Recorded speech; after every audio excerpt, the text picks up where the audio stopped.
ಸೂರ್ಯ ನಮಸ್ಕಾರ ನೋಡ್ರಿ, it's the best ಕ್ರಿಯೆ ಸೂರ್ಯ ನಮಸ್ಕಾರ ಮಾಡೋದು. ಸೂರ್ಯ ನಮಸ್ಕಾರದಲ್ಲಿ 12 ಆಸನಗಳು ಬರ್ತಾವೆ. 12 ಸಿಂಪಲ್ ಆಸನಗಳು. ಸೂರ್ಯ ನಮಸ್ಕಾರ ಇಡೀ ನಮ್ಮ ದೇಹದ ಮೆಟಾಬಾಲಿಸಮನ್ನು ಇನ್ಕ್ರೀಸ್ ಮಾಡ್ತದೆ, ಇಮ್ಯುನಿಟಿಯನ್ನು ಹೆಚ್ಚು ಮಾಡ್ತದೆ.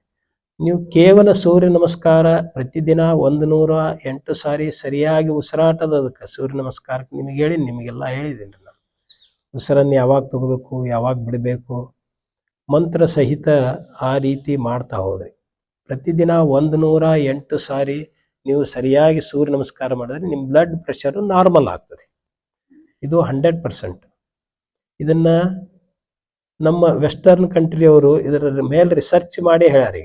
108 ಸಾರಿ ನೀವು ಸೂರ್ಯ ನಮಸ್ಕಾರವನ್ನು ಹಾಕಿದ್ರೆ ನಿಮ್ಮ ಬ್ಲಡ್ ಪ್ರೆಷರ್ ನಾರ್ಮಲ್ ಆಗಿಬಿಡ್ತಾರೆ. BP ಬಂದದೊಂದು ಓಡಾಡೋದು ಬೇಕಾಗಿಲ್ಲ, ಮನೆಯೊಳಗೆ ನಿಂತು ಸೂರ್ಯ ನಮಸ್ಕಾರ. ಹೌದು. ಆಮೇಲೆ ಬೆನ್ನು ನೋವು ಸಯಾಟಿಕಾ ಇದ್ದವರು ಹೆದರ್ತಾರ್ರಿ ಮುಂದೆ ಬಾಗ್ಲಕ್ಕೆ. ಡಾಕ್ಟರ್ ಹೇಳ್ಬೇಡಿ ಮುಂದೆ ಬಾಗಬೇಡ ಅಂತ. ಮುಂದೆ ಬಾಗೋದು ಪದ್ಧತಿ ಅದೇನ್ರಿ.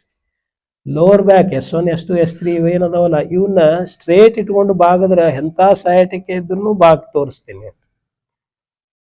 ನನಗೇನಾದ್ರೂ ಸೊಂಟಕ್ಕೆ ನೋವು ಮಾಡಿಂದನೂ ಬಾಗಿ ತೋರಿಸ್ತೀನಿ ನಾನು. ಸೊ ಇದು ನಮ್ಮ ಶಾಸ್ತ್ರಗಳು. ಡಾಕ್ಟರ್ಸ್ ಹೆದರ್ಸಿ ಬಿಟ್ಟಿರ್ತಾರೆ ಮುಂದೆ ಬಾಗಬೇಡ ಅಂತ. ಹಿಂಗಾಗಿ ನಾವು ನಿಮಗೆ ಹೇಳ್ತೀವಿ ಮುಂದೆ ಬಾಗಬೇಡ್ರಪ್ಪ, ಇಲ್ಲಾಂದ್ರೆ ನಾಳೆಗೆ ನೀವು ನಮ್ಮ ಜೋಡಿ ಜಾಗದೆ ಸೊಂಟ ನೋವು ಆಯ್ತು ಅಂತ. ಮುಂದೆ ಬಾಗುದ್ರಾಗ ಇದೆ. ಸಯಾಟಿಕಾ ಇದ್ದವ್ರಿಗೆ ಸೂರ್ಯ ನಮಸ್ಕಾರ ಅಗದಿ ಬೆಸ್ಟ್ ಇದೆ. ಸಯಾಟಿಕಾ ಹೋಗ್ಬಿಡ್ತದೆ, ಸೊಂಟ ನೋವು ಹೋಗ್ತದೆ, ಬೆನ್ನು ಹೋಗ್ತದೆ, ಇಡೀ ಮೆಟಾಬಾಲಿಸಮ್ ಹೆಚ್ಚಾಗ್ತದೆ, ಇಮ್ಯುನಿಟಿ ಹೆಚ್ಚಾಗ್ತದೆ. ಕೇವಲ ಸೂರ್ಯ ನಮಸ್ಕಾರಕ್ಕೆ ಇಷ್ಟೊಂದು ಶಕ್ತಿ ಅದ್ರಿ ಏನ್ರಿ.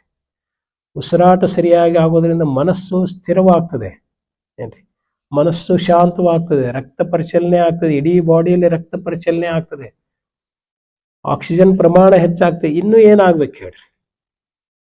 ಇದು ಸೂರ್ಯ ನಮಸ್ಕಾರದ ಶಕ್ತಿ. ಸೂರ್ಯ ನೋಡಿ, ಸೂರ್ಯ ಅತ್ಯಂತ ಮುಖ್ಯವಾದಂತಹ ಒಂದು ಗ್ರಹ, ಹೌದಿಲ್ರಿ.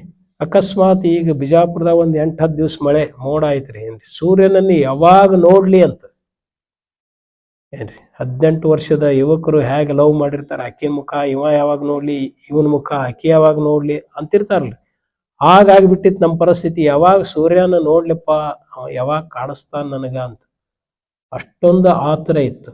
ಸೂರ್ಯ ಅಷ್ಟು ಪ್ರಮುಖ ರೀ. ಕೇವಲ ಸ್ವಲ್ಪ ಮೈಗೆ ಮಸಾಜ್ ಮಾಡಿಕೊಂಡು ಸೂರ್ಯನ ಬೆಳಕಿನಲ್ಲಿ ಕೂತ್ರೆ ಸಾಕು, ನಿಮ್ಮ ಆರೋಗ್ಯ ಸುಧಾರಣೆ ಆಗ್ತದೆ. ಮ್ಯಾಕ್ಸಿಮಮ್ ಈಗಿನ ಜನರು, ಯಂಗ್ ಜನರು ಹೇಳ್ತೀನಿ ರೀ. ನಾನು ಒಂದು ಚಾರಿಟೇಬಲ್ ಹಾಸ್ಪಿಟಲ್ ಇದ್ದಿದ್ದು ನಿಮಗೆಲ್ಲ ಗೊತ್ತಿದೆ ರೀ. ನಮ್ಮದೊಂದು ಚಾರಿಟೇಬಲ್ ಹಾಸ್ಪಿಟಲ್ಲು, ಅದರಲ್ಲಿ ಸೆಕ್ರೆಟರಿ. ಅನೇಕ ರೋಗಿಗಳನ್ನು ಭೇಟಿಯಾಗಿ 30 ವರ್ಷದ ಒಳಗಿನ 20 ರಿಂದ 30 ವರ್ಷದ ಹುಡುಗರು ಹುಡುಗಿಯರು ಬರ್ತಾರೆ. ಏನಂತ ಹೇಳಿ ಬರ್ತಾರೆ ಅಂದರೆ ವಿಟಮಿನ್ B12 D3 ಕಡಿಮೆ ಅದ ಅಂತೇಳಿ. ಸುಸ್ತದ ರೀ, ಸುಸ್ತದ ಅಂತ ಬಂದರೆ ಗೊತ್ತಾ ಅವನಿಗೆ B12 D3 ಕಡಿಮೆ ಅದ ಅಂತ. ಯಾಕೆ ಕಡಿಮೆ ಆಗ್ತದೆ? D3 ನಾವು ಸೂರ್ಯನಿಂದ ಆರಾಮಾಗಿ ಪಡಿಬಹುದು ರೀ. ಸೂರ್ಯನ ಬೆಳಕಿಗೆ ಕೂತ್ರೆ ಸಾಕು. ಬಿಸಿಲಿಗೆ ಸ್ವಲ್ಪ ನಮ್ಮನ್ನು ಎಕ್ಸ್ಪೋಸ್ ಮಾಡ್ಕೋಬೇಕು. ಪೂರ್ತಿ ಪ್ಯಾಕ್ ಮಾಡ್ಕೊಂಡು ಕೂಡೋದಲ್ರಿ, ಬುರ್ಕಾ ಹಾಕೊಂಡು ಕೂಡಬಾರ್ದು, ಬಿಸಿಲಿಗೆ ಏನೂ ಆಗೋದೇ ಇಲ್ಲದ್ರಿಂದ. ಸೊ ಬಾಡಿಯನ್ನು ಎಕ್ಸ್ಪೋಸ್ ಮಾಡಿ ಸ್ವಲ್ಪ ಮಸಾಜ್ ಮಾಡ್ಕೊಂಡು ಕೂತ್ರಿ ಇನ್ನೂ ಉತ್ತಮ. ಯಾವಾಗ D3 ಬಾಡಿ ಒಳಗೆ ಹೆಚ್ಚಾಗ್ತದೆ, ವಿಟಮಿನ್ B12 ಅಬ್ಸಾರ್ಬ್ ಮಾಡ್ತದೆ. D3 ಕಡಿಮೆ ಇದ್ದರೆ B12 ಅಬ್ಸಾರ್ಬ್ ಮಾಡೋದಿಲ್ಲ. ಎಷ್ಟೇ B12 ಹಾಕ್ರಿ ಹೊಟ್ಟೆ ಒಳಗೆ ಅದು ಅಬ್ಸಾರ್ಬ್ ಮಾಡೋದಿಲ್ಲ. ಸೊ ಇದು ನಮಗೆ ಗೊತ್ತಿರಬೇಕಲ್ರಿ. ಈ ವಿಷಯ ಗೊತ್ತಿದ್ದರೆ ಮಾತ್ರ ನಾವು, ಅದಕ್ಕೆ ಹಿಂದಕ್ಕೆ ಹಿರಿಯರು ಹೇಳ್ತಿದ್ರು, ಊಟ ಬಲ್ಲವನಿಗೆ ರೋಗ ಇಲ್ಲ, ಮಾತು ಬಲ್ಲವನಿಗೆ. ನಾವು ಯಾರಿಗೂ ಸುಮ್ಮನೆ ಒರಟಾಗಿ ಮಾತಾಡದೇ ಇದ್ದರೆ, ಅವನೇ ಒರಟು ಮಾತಾಡಿದ್ರೆ ಆಯ್ತಪ್ಪ ನೀ ದೊಡ್ಡ ಮನುಷ್ಯ ಅಂದೇವು ಅಂದ್ರೆ ನಿಮ್ಮ ಜೋಡಿ ಜಗಳ ಬೆಳೆಯೋದಿಲ್ರಿ. ಮಾತು ಬಲ್ಲವ ಅವನು, ಹೌದಿಲ್ಲ. ಅದಕ್ಕೆ ಊಟ ನಮಗೆ ಗೊತ್ತಿತ್ತು ಯಾವ ರೀತಿ ಮಾಡಬೇಕು ಅಂತಂದ್ರೆ, ಅನಾವಶ್ಯಕವಾಗಿ ಊಟ ಮಾಡಬಾರ್ದೇನ್ರಿ. ನಾವು ಮದುವೆಗೆ ಹೋಗ್ತೇವೆ, 500 ರೂಪಾಯಿ ಕೊಟ್ಟಾನ್ರಿ ಒಂದು ಪ್ಲೇಟಿಗೆ, ಅದನ್ನ ಯಾಕೆ ಹಾಳು ಮಾಡಬೇಕು, ಹೌದಿಲ್ಲ. ಇದ್ದಂತಹ ಎಲ್ಲ ಬಿದ್ದ ಸ್ವೀಟ್ಗಳನ್ನು ತಿನ್ನೋದು, ರೈಸ್ 3 ಥರ ಇರ್ತದೆ ಅದನ್ನು ತಿನ್ನೋದು, ಕೊನೆಗೆ ಐಸ್ ಕ್ರೀಮ್ ತಿನ್ನೋದು, ಚಪಾತಿ ತಿನ್ನೋದು, ಪುಲ್ಕಾ ತಿನ್ನೋದು, 4 ಪಲ್ಯ ಅದ ರೀ, 500 ರೂಪಾಯಿ ಕೊಟ್ಟಾನವ, ಹೌದಿಲ್ಲ. ಹೀಗೆಲ್ಲ ಒಟ್ಟ ಮಾಡೋ ಹಾಗಿಲ್ರಿ. ನಮ್ಮ ಸ್ಟ್ರಿಕ್ಟ್ ಆಗಿರ್ಬೇಕು. ನಮ್ಮ ಮನಸ್ಸು ಯಾವ ರೀತಿ ಹೇಳ್ತದೆ ಅದನ್ನೇ ಕೇಳು. ಸುಮ್ಮನೆ ಹುಚ್ಚುಚ್ಚಾರ ಮಾಡೋದಿಲ್ಲ. ನಾವು ಅದರ ಅಭ್ಯಾಸ ಮಾಡಬೇಕು. ಯೋಗ ಮಾಡೋಕ್ಕಿಂತ ಮುಂಚೆ ನಮ್ಮ ಎಲ್ಲ ಸಿಸ್ಟಮ್ಗಳೇ ಬಗ್ಗೆ ಅಭ್ಯಾಸ ಮಾಡಬೇಕು. ಸ್ಕೆಲೆಟಲ್ ಸಿಸ್ಟಮ್, ನಮ್ಮ ಎಲುಬುಗಳ ಜೋಡಣೆ, ಅದರ ಮೇಲೆ ಮಾಂಸಗಳು, ಮಸ್ಕ್ಯುಲರ್ ಸಿಸ್ಟಮ್, ಅದರಲ್ಲಿ ನರಗಳು, ಸರ್ಕ್ಯುಲೇಟರಿ ಸಿಸ್ಟಮ್, ಎಂಡೋಕ್ರೈನ್ ಸಿಸ್ಟಮ್, ಅಲ್ಲಲ್ಲಿ ಗ್ರಂಥಿಗಳದಾವೆ, ಪಿಟ್ಯುಟರಿ ಗ್ರಂಥಿ, ಥೈರಾಯ್ಡ್ ಗ್ರಂಥಿ, ಪ್ಯಾಂಕ್ರಿಯಾಸ್, ಇವೆಲ್ಲ ರಸಗಳನ್ನು ಬಿಡ್ತಿರ್ತಾವೆ, ಕೆಮಿಕಲ್ಸನ್ನು ರಿಲೀಸ್ ಮಾಡ್ತಿರ್ತಾವೆ. ಅದು ಒಂದು ಸಿಸ್ಟಮ್. ಎಕ್ಸ್ಕ್ರೇಟರಿ ಸಿಸ್ಟಮ್, ದೇಹದಲ್ಲಿರುವಂಥ ಟಾಕ್ಸಿನ್ಸನ್ನು ಹೊರಗೆ ಹಾಕುವಂತಹ ಸಿಸ್ಟಮ್. ಹೌದಿಲ್ಲ? ಹೀಗೆ ಅನೇಕ ಸಿಸ್ಟಮ್ಸ್ಗಳು. ಡೈಜೆಸ್ಟಿವ್ ಸಿಸ್ಟಮ್, ರೆಸ್ಪಿರೇಟರಿ ಸಿಸ್ಟಮ್, ನಾವು ಉಂಡಂಥ ಆಹಾರ ಡೈಜೆಸ್ಟ್ ಆಗ್ಬೇಕ್ರಿ. ಡೈಜೆಸ್ಟಿವ್ ಸಿಸ್ಟಮ್ ಬಾಯಿಂದ ಪ್ರಾರಂಭ ಆಗ್ತದೆ. ಊಟ ಹೆಂಗೆ ಮಾಡ್ತೀವಿ? 10 ನಿಮಿಷ ಟೈಮ್ ಅದ, ಗಬ ಗಬ ಗಬ ತಿಂತೀವ್ರಿ. ಊಟ ಮಾಡೋದೇ ಬಿಡ್ಬೇಕಾರೆ ಆ ರೀತಿ ಊಟ ಮಾಡಬಾರ್ದು. ಆ್ಯಸಿಡಿಟಿ ಆಯ್ತು ಅಂತ ಓಡಿ ಬರ್ತೀರಿ ಅಂತ. ಯಾಕೆ ಆಗ್ತದೆ ಹೀಗೆ? ಇಲ್ರಿ, 10 ನಿಮಿಷ ಟೈಮ್ ಇತ್ತು ನನಗೆ. 10 ನಿಮಿಷ ಟೈಮ್ ಇದ್ದರೆ 10 ನಿಮಿಷಲ್ಲಿ ಎಷ್ಟು ತಿನ್ಲಿಕ್ಕೆ ಆಗ್ತದೆ ಅಷ್ಟೇ ತಿನ್ನಿ. ಆರಾಮಾಗಿ ನಮ್ಮ ಲಾವಾರಸದ ಜೊತೆಯಲ್ಲಿ ಆ ತುಣುಕು, ರೊಟ್ಟಿ ತುಣುಕೇನು ಬಾಯಿಗೆ ಇಟ್ಟಿರ್ತೀವಿ, ಅದು ನೀರಾಗಿ ಹೊಟ್ಟೆಯಲ್ಲಿ ಹೋಗಬೇಕು. ಅವಾಗ ಡೈಜೆಸ್ಟಿವ್ ಸಿಸ್ಟಮ್ಗೆ ಹೆಲ್ಪ್ ಆಗ್ತದೆ. ಅದು ಡೈಜೆಷನ್ ಮಾಡೋ ಸಲುವಾಗಿ ಎಷ್ಟು ಸ್ವಲ್ಪ ಆಹಾರ ತಿನ್ನಿರಿ, ಸರಿಯಾಗಿ ಡೈಜೆಷನ್ ಆದರೆ ಪೂರ್ತಿ ನ್ಯೂಟ್ರಿಯೆಂಟ್ಸು ಸಿಗ್ತಾವೆ. ಹಾಗೆ ತಿಂದರೆ ಅದು ಹೊಟ್ಟೆಯಲ್ಲಿ ಹೋಗಿ ಕೂಡ್ತದೆ. ಒಂದು ಸಾರಿ ತಿಂದಂತಹ, ಈ ರೀತಿ ತಿಂದಂತಹ ಆಹಾರ 3 ದಿವಸ ಹೊಟ್ಟೆಯಲ್ಲಿರ್ತದೆ.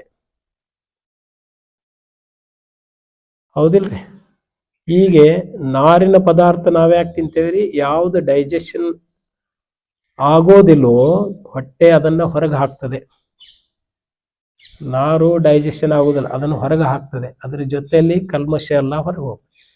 ಯಾವುದು ಡೈಜೆಷನ್ ಆಗ್ತದೆ? ಬಿಸ್ಕಿಟ್ ತಿಂತೀರಿ, ಬಿಸ್ಕಿಟ್ ಪೂರ್ತಿ ಗ್ಲೂಕೋಸ್ ಇರ್ತದೆ. ಹೌದಿಲ್ಲ? ಅದನ್ನು ಇಟ್ಕೊಂಡು ಕೂಡ್ತದೆ. ಯಾಕಂದ್ರೆ ಅದರ ಇರುವಂಥ ಎಲ್ಲ ನ್ಯೂಟ್ರಿಯೆಂಟ್ಸ್ ತಗೊಳ್ಳೋವರೆಗೆ ಅದು ಇಂಟೆಸ್ಟೈನ್ ಹೊರಗೆ ಹಾಕೋದಿಲ್ಲ, ಹೊಟ್ಟೆಯಲ್ಲೇ ಕೂಡ್ತದೆ. ಅದಕ್ಕೆ ಬಿಸ್ಕಿಟು, ಬ್ರೆಡ್ ಇವನ್ನೆಲ್ಲ ತಿನ್ನಬೇಡ್ರಿ ಅಂತ ಹೇಳ್ತೇವೆ. ಹೌದಿಲ್ಲ? ಹೀಗೆ ನಮ್ಮ ಆರೋಗ್ಯವನ್ನು ಸುಧಾರಣೆ ಮಾಡ್ತಾ ಹೋಗ್ರಿ. ಪ್ರತಿಯೊಬ್ಬರು ಹೇಳ್ತಾರೆ ನಿಮ್ಗೆ ಯೂಟ್ಯೂಬಲ್ಲಿ. ಹೌದಿಲ್ಲ? ಆ ರೀತಿ ನಾವು ಮಾಡ್ಕೊತಿರೋದು. ಪತಂಜಲಿ ಬಿಫೋರ್ ಕ್ರೈಸ್ಟ್ 300 years ಇದ್ದರು. ಇದೆಲ್ಲವನ್ನ ಹೇಳಿ ಹೋದರು. ಇಡೀ ದೇಹದ ರಚನೆಯನ್ನು ಹೇಳಿದ್ರು. ಎಷ್ಟು ನರನಾಡಿಗಳಿದೆ? 72,000 ನರನಾಡಿಗಳು. ಎಷ್ಟು ಎಲುಬಿದೆ ದೇಹದಲ್ಲಿ, ಯಾವ ಎಲುಬು ಎಷ್ಟು ಟ್ವಿಸ್ಟ್ ಆಗ್ತದೆ, ಎಷ್ಟು ಟರ್ನ್ ಆಗ್ತದೆ, ಎಷ್ಟು ಬೆಂಡ್ ಆಗ್ತದೆ, ಇದೆಲ್ಲವನ್ನೂ ಆವಾಗ ಹೇಳಿದ್ರು. ಅದೇ ಈಗೂ ಕೂಡ ಮಾಡರ್ನ್ ಮೆಡಿಕಲ್ ಸೈನ್ಸ್ ಏನಂದ್ರೆ ಅದನ್ನೇ ಹೇಳ್ತಾ ಇದೆ. ಅದರಲ್ಲಿ ಏನೂ ಬದಲಾವಣೆ ಆಗಿಲ್ಲ. ಹೌದಿಲ್ಲ? ಅದಕ್ಕಾಗಿ ಅದರ ಮೇಲೆ ವಿಶ್ವಾಸ. ಪತಂಜಲಿ ಯೋಗ ಸೂತ್ರವನ್ನು ಮುಂದೆ ಪ್ರಾರಂಭ ಮಾಡೋಣ, ಭಗವದ್ಗೀತೆ ಮುಗಿದ ನಂತರ. ಸೊ ಅದರ ಲಾಭವನ್ನು ಪಡೆಯೋದು. ನಿಮ್ಮ ಮನೆಯ ಸುತ್ತಮುತ್ತ ಯಾವುದಾದ್ರೂ ಯೋಗಾಸನ ಹೇಳೋರಿದ್ರೆ ಅವ್ರ ಹತ್ರ ಹೋಗಿ ಕಲಿಯೋದು, ಮಾಡೋದು. ಇದನ್ನು ನಿರಂತರವಾಗಿ ಮಾಡೋದು. ಬರೀ ನಾವಷ್ಟೇ ಮಾಡಿದೆವು, ಆರಾಮಾಗಿಯೂ ಸಾಕು, ಹಾಗಿತ್ತಂದ್ರೆ ನಾನು ಹಾಗೆ ಮನೆಯಲ್ಲಿ ಇರ್ತಿದ್ದೆ. ನೀವೇನು ಮಾಡಬೇಕು? ನೀವು ಆರೋಗ್ಯವಂತರಾಗ್ರಿ, ನಿಮ್ಮ ಮನೆಯವ್ರನ್ನೂ ಆರೋಗ್ಯವಂತರಾಗಿ ಮಾಡೋದು, ಮಕ್ಕಳಿಗೆ ಕೂಡ ಹೇಳೋದು, ಮಾಡಿಸೋದು. ಮನೆ ಪಕ್ಕದವರು ಎಷ್ಟೇ ಜಗಳಾಡಿರಲಿ ಅವ್ರನ್ನ ಕರ್ಕೊಂಬಂದು ಅವರ ಆರೋಗ್ಯ ಸುಧಾರಣೆ ಮಾಡೋದು. ಇಡೀ ಸೊಸೈಟಿ, ಇಡೀ ನಮ್ಮ ದೇಶ ರೋಗ ಮುಕ್ತವಾಗಬೇಕು, ಔಷಧಿ ಮುಕ್ತ ಆಗಬೇಕು. ಇದು ನಮ್ಮೆಲ್ಲರ ಉದ್ದೇಶ ಇರಬೇಕು. ಇಷ್ಟ. ಧನ್ಯವಾದ. Thank you sir. Thank you.